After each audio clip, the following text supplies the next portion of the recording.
Welcome back to Quick Wins for ADHD Moms. My name is Jessica Lynn Lewis. Today is part 2 of our interview with Dr. Kailey Buller. She has such great experience. Not only is she a doctor delivering babies, she also has a book out. She's an ADHD person. She's an ADHD mom. She gets it. And she has a lot of great insight, just very down-to-earth and practical insight. So excited to have her on the show again. Here's the interview. Well, Kailey, thank you so much for joining us again this week. We appreciate having you, and I'm excited about hearing your next quick win for today. Well, thanks so much for having me back. Yeah, this has been great, and I'm very excited too. So I'll just jump in, right? Please, yes, jump right in. Okay. So this quick win for today, one of the biggest things that I've always struggled with, and it might not be something that everyone or all of your listeners struggle with, but it's task initiation. It's getting started on a task. And I find that with ADHD, we're really good at getting started on the things we like and maybe not so great, at starting the things that are vague or tedious or emotionally charged, right? Answering that email, which is it's not a difficult thing to do, but for some reason we're like, I will deal with that later, right? So I didn't realize this actually until I went to this really interesting talk, which I'll talk about later. But Okay, good. having this as one of my key domains that I struggle with, I had to figure out there's got to be a solution.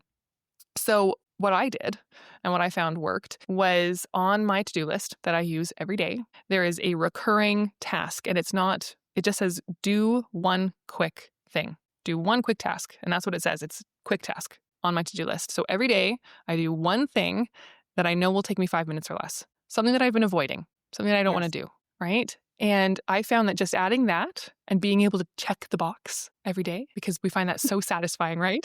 It is. It's crazy satisfying, especially when it probably took you 2 minutes to do or 5 minutes. Right. That's it. It's really they're usually not long tasks.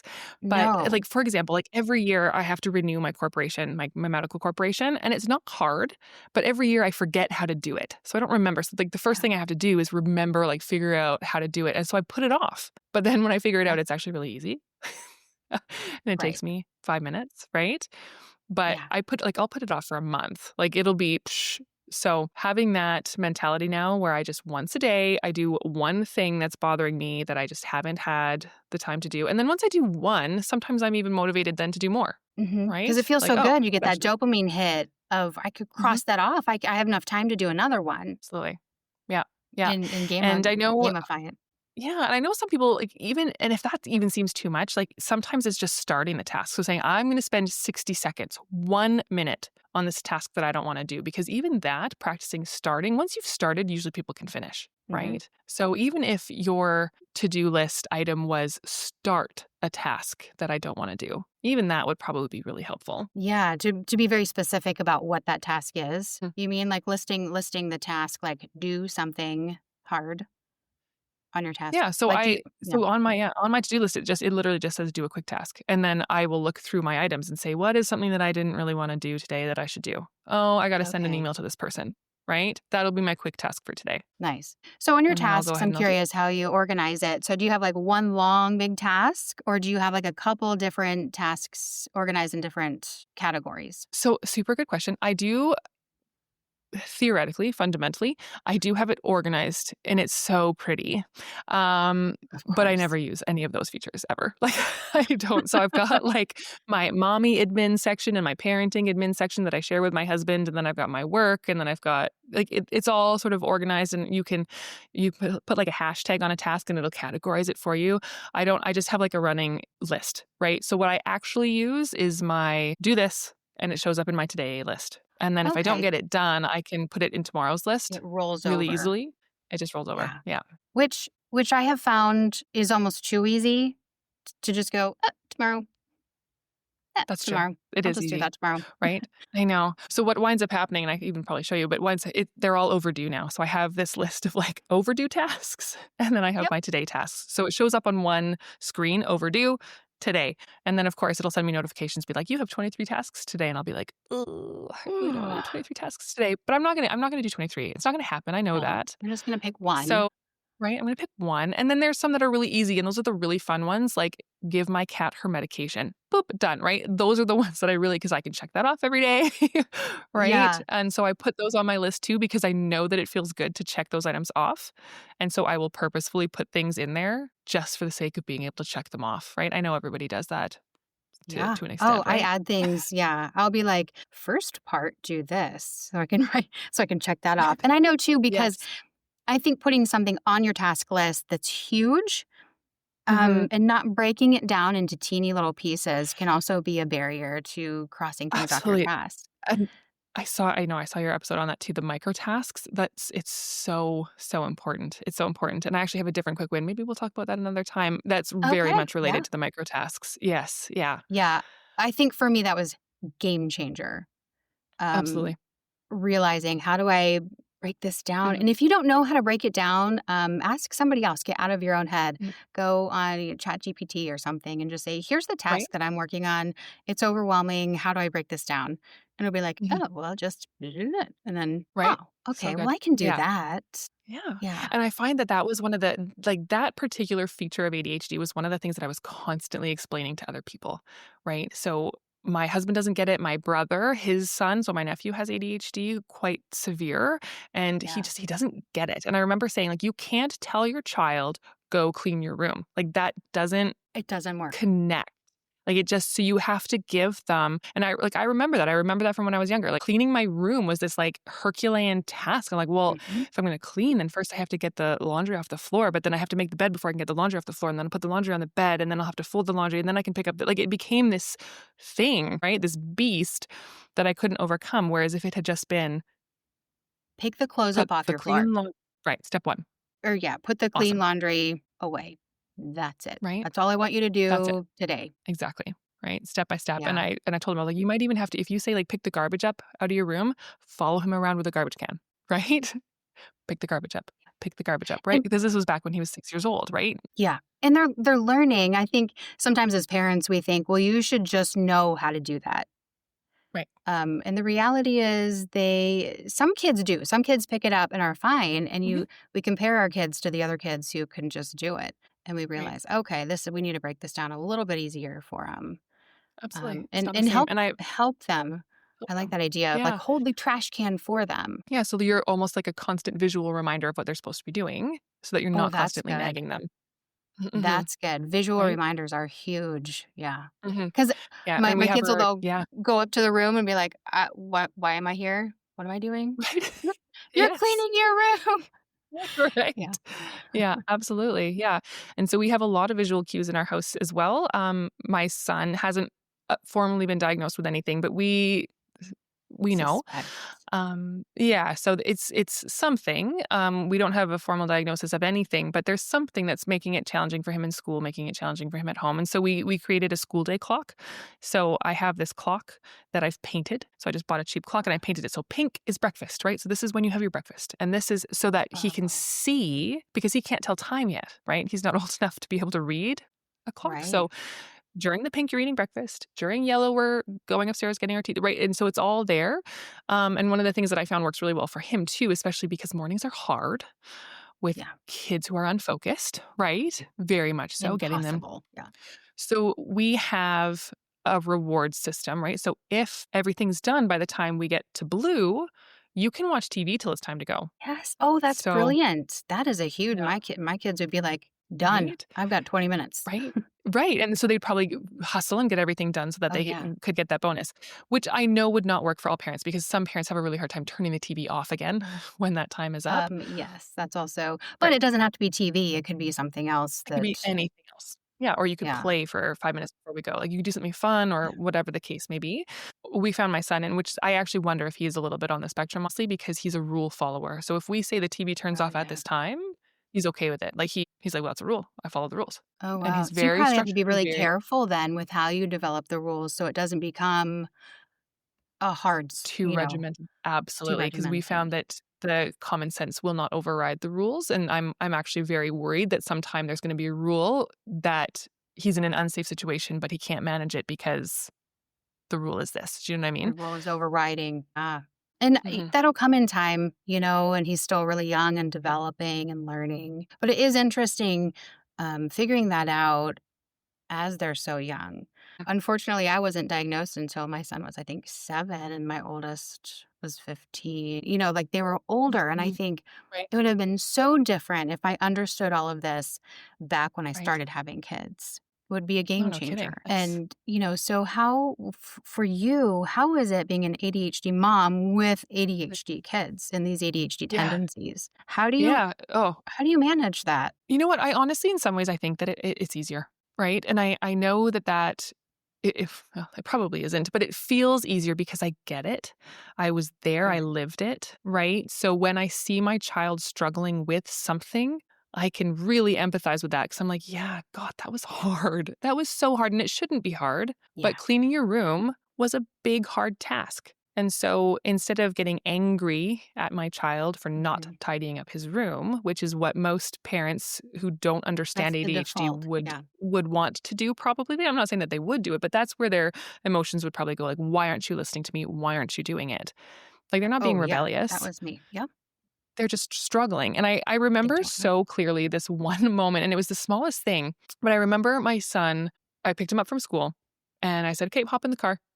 And he opened the door and he got into the car and he was standing in the back seat of the car and hadn't gotten into his car seat yet. And he was just standing there. And I was like, buddy, get in the car. He's like, I'm in the car. And I remember like he had gotten distracted. He was overloaded from school. And I had to say, get in your car seat. Right. Whereas, and it took me a second, but I had to remember that he had gotten distracted partway through. He knows that he's supposed to get into his car seat, but he froze in that moment because he forgot what he was doing when he climbed into the car. He forgot what he was doing. He's like, Yeah. what do I do next? And he totally froze. And I I I was like, get okay, no, that. I have to now say, get in the car seat and then we're going to buckle it in because sometimes that they need that. Right. Mhm. And I think if I had been a different parent, I would have been like, what is your problem? Like, get in the car. Yeah. No, you're not doing this tonight, or you're not allowed to do this. And there's that punishment part Right. that is really hard because it's not necessarily they're not being defiant. And so punishment isn't part of the thing, but like when Mhm. that's your default and that's all you know, it's what happens. But I think Yeah. learning the skills and learning to see things, you can. Julie Legg was on the show a few shows ago, and she talked about flipping the script. Doing the Right. opposite of what you think. So, and Mm. Carol Siege last week was talking about the temper tantrum that just kind of came up, and she's like, I found out all he needed was a hug. Right. And so as parents, we just get so frustrated because they're not doing what we want them to do without looking at the Mhm. situation and empathy and how their brain is processing things. Absolutely. Yeah. And understanding that they're having a hard time rather than they're giving you a hard time. Right. It's hard. It's so hard, right? And I find that one of the sort of the general overarching themes that I find works the best is just don't take it too seriously, right? Don't take life too Yes. seriously. Like if we're having a hard time, turn it into a game, turn it into a joke, right? Like you've got your shoes on the wrong feet. I'm like, oh, it's gonna be hard to walk to school in Oops. those, right? Yeah. you know, Yes. because they're and then you look down and they go, oh, ha ha ha, I've got my shoes on. Whereas when we're rushed trying to get out the door, got your shoes on the wrong feet, some parents are going to go, what are you doing? Like, you focus, What? right? Yeah, why? And it's like, why would you do that? Like, Oh, and why is the this so hard for shame. you or whatever? Yeah, and I think as I would think, and I mean, I don't know, I don't have data, but I would think that a lot of adults would recognize that because ADHD was not so popular or diagnosed Hmm. 30, 40, 50 years ago, that I think a lot of people are carrying guilt because I don't know. I didn't notice my shoes were on different feet, or I was distracted. I don't know. And so there's a lot of Yep. shame, I think, that a lot of people are trying to sort out and deal with. Absolutely. Well, and I Yeah. remember, like, I lost everything. Like, so my dad's nickname for me growing up was Space Cadet. Like, I just was never there, like, wasn't focused, and I lost all my stuff all the time. And like, thankfully, thank God, my mom, who probably also has ADHD, but of course would never admit it. She was available, right? So the 17,000 times that I forgot my homework or I forgot something that I needed at home, she would bring it to You the could school run for me. Like it. I would have failed everything if it weren't for that support, right? And she could have probably gotten really mad at me a lot. And I'm sure they did get frustrated, of course. Sure. But I remember that saved me, and I would not have excelled. I would not have performed well in school. I probably wouldn't be in medical school if I didn't have a parent, at least one parent, who was like, no problem, I'll bring your homework. Catching things all over. Yeah. Right? And I Yeah. think that's what we do with our kids too. Absolutely. We're going to make sure that we advocate for them, that they're going to do well in school. And Yeah. what do you think is the line then between advocating for them and enabling them? I mean, that's such a good question, and I wish that I was like a child psychologist because it's probably more in their wheelhouse because it's hard to delineate, right? It's probably different for every kid and how much support they need. And I think the question is, are you making it easier for you or are you making it easier for Oh, them? oh, that's good. I like Right? that. That gives a lot of clarity, right? Am I doing this because I want to get done and out the door because I'm late? Or is it my Mhm. child, like, I want to give you all the support I possibly can. So Right? yeah. So if I was doing it for me, I'd put his shoes on for him, right? You know what? You're taking too long. Mhm. I'm gonna do it. Whereas if I'm doing it for him, it might be, take a look at your feet, bud. What's going on down there? Yeah. Give him a moment, right? To maybe try again. Um, but again, I mean, that's just me, and I don't know if that's the right answer, but I think that that's probably somewhere in the realm that the answer lies. Is I if I'm think doing it so. because it's easier for me, then maybe that's not the right way. Yeah. And that's hard because sometimes we can be impulsive and we're late and we're not organized and, medicine's not working or I forgot to take it today and now Right. it's too late to take Yeah. it because I'll be up all Yeah. night if I take it. Yeah. Oh, yeah, no, that never happens. No, Oh, no. all the time, right? You're looking at my watch Yeah. and I'm going, "Oh, shoot, I forgot, and it's 10 a.m., and can I do it, or am I gonna be" Yeah, absolutely. Uh-huh. Yeah. So, well, let's circle back again at your quick win for today, the task initiation. If you can just kind of reiterate that a little bit, just to refresh our memories. Absolutely. So, the task initiation piece, which is just one thing that some people might struggle with, is having trouble getting started with a task that doesn't interest us, or is vague, or is difficult, or is mentally overloading us. And it's just picking one thing every day that you're either going to do because it only takes 5 minutes or you're going to start. So pick that task, whatever it may be, sending an email, renewing your car registration, whatever it might Oh, be, I hate doing and that. either, Yeah. right, right. And just either start it because by the time you started, you're probably going to be fine, Mhm. or deciding that you're going to do it. One thing every day. And then once you get into the habit of that, you'll realize it's maybe a little bit easier and that starting tasks isn't as bad and that the task really isn't as bad as you think it's going to be. And it might be a little easier to do the next one and the next one. That's great because really it's so making those neural pathways connect again, right? Instead of Mhm. avoiding it, going around the thing, we learn to make those connections and okay, it wasn't that hard, and that mindset Absolutely. shift. So Yeah. awesome. Well, thank you so much, Kaylee, for being on the show again. We appreciate you. I know you have some more quick wins, so we're excited to hear more of those soon. And yeah, I think really quick before we go, just give you a chance to, because you work with so many new moms and you've Mhm. delivered thousands Hundreds of of babies, sure. babies, Yeah. hundreds Yep. of babies, you're in that really special moment where they're becoming a mom for the first time or a mom again. um, what what would you wanna tell them, moving into Oh, this new phase of life? Like, what yes. do you just I wish I could tell all of them just this. I know. So, oh my gosh, I'm so glad you asked. I mean, for new moms especially, I mean, if you're a new mom, you basically have ADHD symptoms, even if you don't have ADHD. Like you're sleep deprived, your emotional regulation is shot.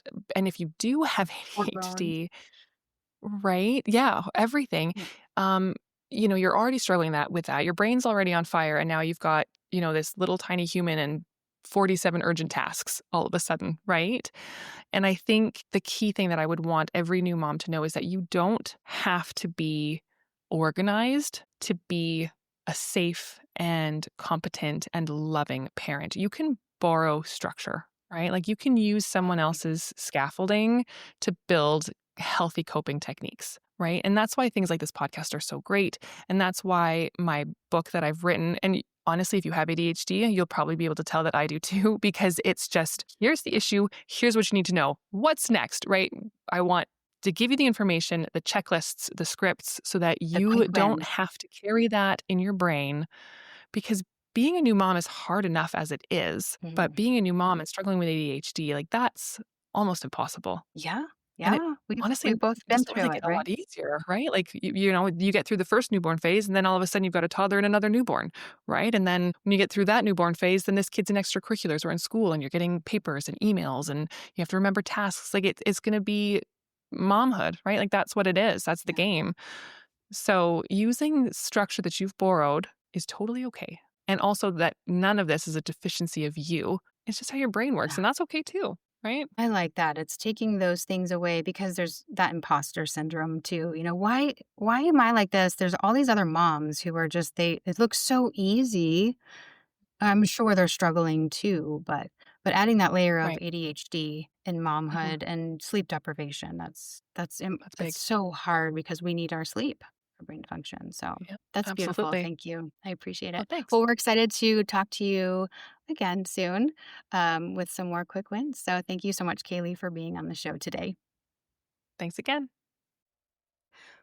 Well, thanks again for joining us on Quick Wins for ADHD Moms. If you'd like more information about the show, you can look at the show notes. Our website is down there.